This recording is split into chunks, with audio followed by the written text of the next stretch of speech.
स्वागत है आप सबका टुक टुक वॉइस हिंदी कहानी में।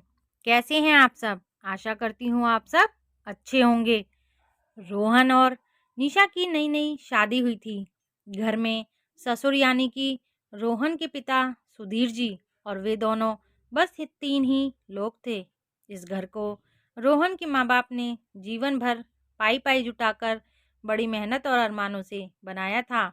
वरना आज के समय में मुंबई में घर बनाना तो दूर की बात, किराए पर लेना ही बहुत बड़ी अचीवमेंट से कम नहीं है। जब रोहन कॉलेज में था तब माँ उन्हें और दुनिया को छोड़कर जा चुकी थी। एक काम वाली सक्कूबाई थी जो सुबह से लेकर शाम तक उनके घर का सारा काम करती थी। नई नई शादी हुई थी, इसलिए सक्कू का दिन भर घर में रहना सीमा को अपनी प्राइवेसी में बाधा सा लगता था। इसलिए अब सक्कूबाई खाना बनाना, झाड़ू पोंछा करके चली जाती और शाम को वापस आकर खाना बना देती। सक्कूबाई की दोपहर की गैर हाजिरी से कई छोटे छोटे काम दिखाई देने लगे, जिनमें से ज़्यादातर काम बिना कहे सुधीर जी ये सोचकर कर लिया करते कि बहू को मदद हो जाएगी।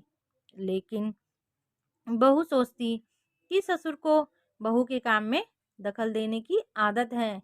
एक दिन मौका देखकर सीमा ने रोहन से कहा, क्यों न हम बाबूजी को वृद्धाश्रम भेज दें। सिर्फ एक बार पैसा भरना पड़ेगा, उन्हें भी उनकी उम्र के लोगों का साथ मिल जाएगा। हमें भी अपनी प्राइवेसी के बारे में ज़्यादा नहीं सोचना पड़ेगा। रोहन ने सीमा की बातों पर ज़्यादा ध्यान नहीं दिया। कुछ ही दिन बीते थे कि बाबूजी अपने दोस्त के साथ एक हफ्ते के टूर पर गए थे और इत्तेफाक से सक्कूबाई भी उसी दौरान छुट्टी पर थी। फिर क्या था, सीमा को जैसा समय चाहिए था वैसा समय मिलने लगा। अब रोहन होटल से खाना खा लेता और सीमा का काम आमलेट, ब्रेड, मैगी से चल जाता। खाना बनाने की टेंशन नहीं थी, लेकिन घर के बाकी काम तो करने ही थे। ससुर जी की गैर मौजूदगी में सीमा को एहसास हुआ कि वह बिना कहे ही जो काम कर लिया करते थे उनसे कितना फर्क पड़ता था। छोटे लगने वाले यह काम भी काफ़ी समय और एनर्जी लेने वाले थे। कुछ दिन बीतने के बाद एक दिन रोहन सीमा को कहता है, चलो आज कहीं बाहर घूम कर आते हैं। सीमा बड़ी खुशी खुशी सज धज कर बाहर घूमने के लिए तैयार हो जाती है। रोहन सीमा को अपने घर से दूर 4 किलोमीटर एक चौल में लेकर आता है। एक आदमी रोहन के हाथ में एक चाबी देता है। रोहन उस चाबी को लेकर एक कमरे का दरवाज़ा खोलता है।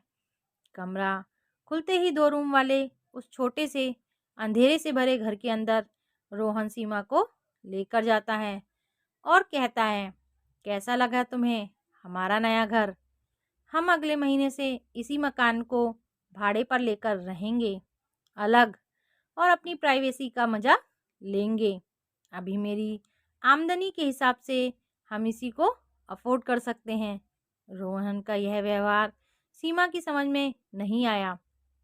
उसने चौंकते हुए कहा, हमारे पास इतना बड़ा घर तो है, फिर हम भाड़े से क्यों रहेंगे? रोहन उसे टोकते हुए कहता है, सोच समझ कर बोलो, वह हमारा नहीं बाबूजी का घर है।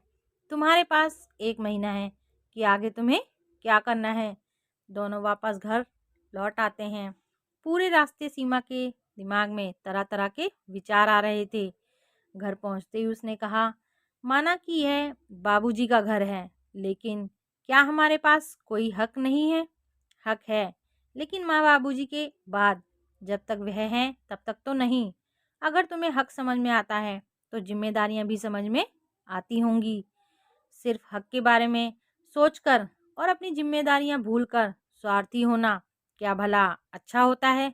सीमा के पास रोहन के इस सवाल का कोई जवाब नहीं था। वह सोचने लगी कि उसने अपने क्षणिक स्वार्थ के लिए इतना नीचे गिरकर ऐसी घटिया सोच अपने दिमाग में आने दी। उसे मन ही मन पछतावा होने लगा। सीमा रोहन से बोली, मुझे माफ़ कर दीजिए, मैं सच में स्वार्थी हो गई थी, मुझसे बहुत बड़ी गलती हो गई। रोहन बोला, तुम्हें पछतावा हुआ, मेरे लिए यह काफ़ी है। मैं तुमसे नाराज नहीं हूँ। बेटे और बहू का यह वार्तालाप सुधीर जी दरवाजे पर खड़े होकर सुन रहे थे। उन्होंने आसमान की तरफ देखते हुए कहा, तुम धन्य हो भाग्यवान जो तुमने ऐसे बेटे को जन्म दिया है। उन्होंने दरवाज़ा खटखटाया। बहू ने दरवाज़ा खोला तो उनके हाथों में पकड़ी थैली से गरम गरम समोसों की सुगंध आने लगी। ससुर ने कहा, वो कोने वाले हलवाई से लाया हूँ, तुम्हें बहुत पसंद है ना। सीमा को अपने ससुर के प्रति विचार और ससुर का उसके प्रति प्यार में उन दोनों का फर्क समझ आते ही उसकी आंखों में पश्चाताप के आंसू और चेहरे पर अपने परिवार के प्यार के कारण मुस्कान आ गई। आपकी इस बारे में क्या राय है, प्लीज़ कमेंट सेक्शन में ज़रूर और वीडियो अच्छी लगे तो प्लीज़ चैनल को सब्सक्राइब करें, लाइक करें, कमेंट करें और शेयर करें।